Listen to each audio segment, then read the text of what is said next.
আসসালামু আলাইকুম। তো আপনাদের সাথে আজকে একটি Zeblaze এর নতুন স্মার্ট ওয়াচ নিয়ে হাজির হয়েছে এবং এই ওয়াচটি হচ্ছে এটা Zeblaze Beyond 3 Plus। অনেকদিন যাবত Zeblaze এর কোনো খবর-টবর নাই। আজকে হঠাৎ করে ওয়াচ চলে আসছে আমার কাছে। তো এই ওয়াচটা বিশেষভাবে নজর দেওয়ার কারণ হচ্ছে নাম্বার 1 এটাতে ব্যবহৃত OS, number 2 built in GPS সুবিধা, নাম্বার 3 60 হার্টজ এর AMOLED display and number 4 mid range budget category. কথা বলছি 4000 টাকারও কম বাজেট সেগমেন্টে থাকা একটি স্মার্ট ওয়াচকে নিয়ে। সাথে আছে আমি আকিব, আপনারা দেখছেন টেকভার্স ইউটিউব চ্যানেল। ওয়াচে 60 হার্টজ এর ডিসপ্লে প্যানেল থাকবে, এটা আমার ব্যক্তিগত ফেভারিট একটা বিষয় এবং এই ব্যাপারটা এই ওয়াচেও আছে। 1.78 ইঞ্চ সাইজের এইচডি অ্যামোলেড ডিসপ্লেটিতে 368 বাই 448 পিক্সেল রেজলিউশন দেওয়া হয়েছে, আছে গরিলা গ্লাস প্রোটেকশন এবং 1000 নিটস ম্যাক্স ব্রাইটনেস। এই ডিসপ্লেটা বেশ ভিভিড, টাচ রেসপন্সও খুব ভালো এবং অ্যামোলেড ডিসপ্লে হওয়াতে অলওয়েজ অন ডিসপ্লে আছে। এই ওয়াচে ব্যবহৃত ওয়াচ ফেসগুলোকে ডাইনামিক ওয়াচ ফেস বলা হচ্ছে।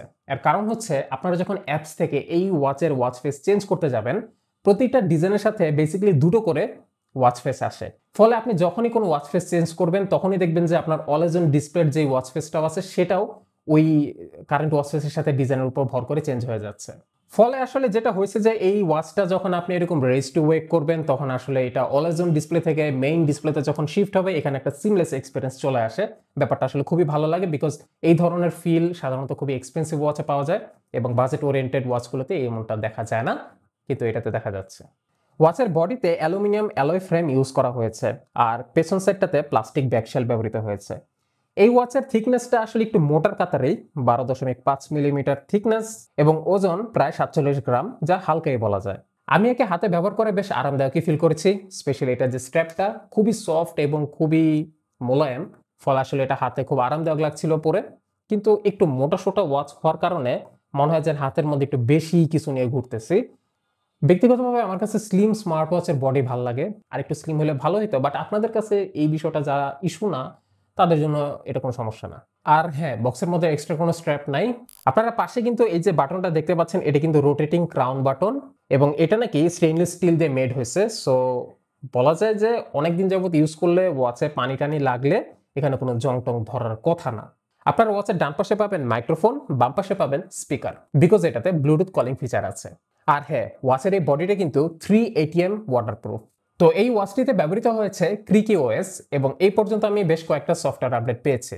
এই ইউআইটা খুবই গোছানো, স্পেশালি সেটিংস প্যানেল আর কুইক টগল প্যানেলটা। এখানে ব্রাইটনেস স্লাইডারটা থাকাটা খুবই লাইফ সেভিং একটা বিষয়। কিন্তু আমি আশা করব এই প্রাইস সেগমেন্টের ওয়াচগুলোতে যেন খুব শীঘ্রই বিল্ট ইন লাইট সেন্সর চলে আসে। এখানে একটা ফাংশন আছে যে এক ট্যাপ করলেই এটা heart rate, blood oxygen, stress measure করে দেখাবে। এই ফিচারটা আমার বেশ পছন্দ হয়েছে। তাছাড়া জিপিএসটা টেস্ট করে দেখছে, এটা জিপিএসটা একটা স্মার্ট ওয়াচের মতো অ্যাকুরেট না, একটু ইনঅ্যাকুরেসি ইস্যু আছে। তবে আমার মতে আপনারা ওয়াচগুলোতে যেটা করবেন আর কি, ওয়ার্কআউট অর্থাৎ বাইরে দৌড়াবেন, হাঁটাহাঁটি করবেন এবং আপনি ম্যাপের কোথায় কোথায় কোন স্পিডে দৌড়াইছেন, কোথায় কোন জায়গায় কতটুকু হার্ট রেট ছিল, কোন জায়গায় কতটুকু স্ট্রেসে ছিলেন, এই যে হিসাবগুলো কিন্তু আপনাকে প্রপারলি ওয়াচটা দিতে পারবে। এই ওয়াচটা হেলথ রিলেটেড যে ইনফরমেশনগুলো প্রোভাইড করে, হার্ট রেট, ব্লাড অক্সিজেন, হ্যানতেন, এগুলোর অ্যাকুরেসি আমার কাছে মোটামুটি ওকে মনে হয়েছে। কিন্তু এটার যে স্টেপ কাউন্টিং এটা ঠিক ছিল না। আমি 50টা স্টেপ দিলেও আমার 70টা দেখাইতেছিল। ফিটবিং অ্যাপের সাথে ওয়াচটি পেয়ার করতে হয় আপনার ফোনের সাথে।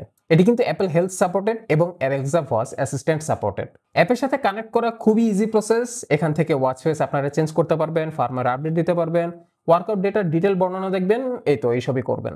ব্যক্তিগতভাবে আমার কাছে এই ওয়াচের ওয়াচ ফেসের কালেকশনগুলো খুবই ভালো লাগছে। অলমোস্ট বেশিরভাগই আমার পছন্দ হইতেছিল, ডিজাইনগুলো বেশ সুন্দর সুন্দর। কিন্তু একটাই আফসোসের বিষয় যে এই ওয়াচটা বাংলা ল্যাঙ্গুয়েজ সাপোর্ট করে না। তো চলুন আমরা দেখে নিই এই ওয়াচের ব্লুটুথ কল কোয়ালিটির অবস্থা। ভিউয়ার্স, এই মুহূর্তে আপনারা আমাকে এই Zeblaze Beyond 3 Plus এর স্পিকার দিয়ে শুনতে পাচ্ছেন। তো এই হচ্ছে কল কোয়ালিটির অবস্থা।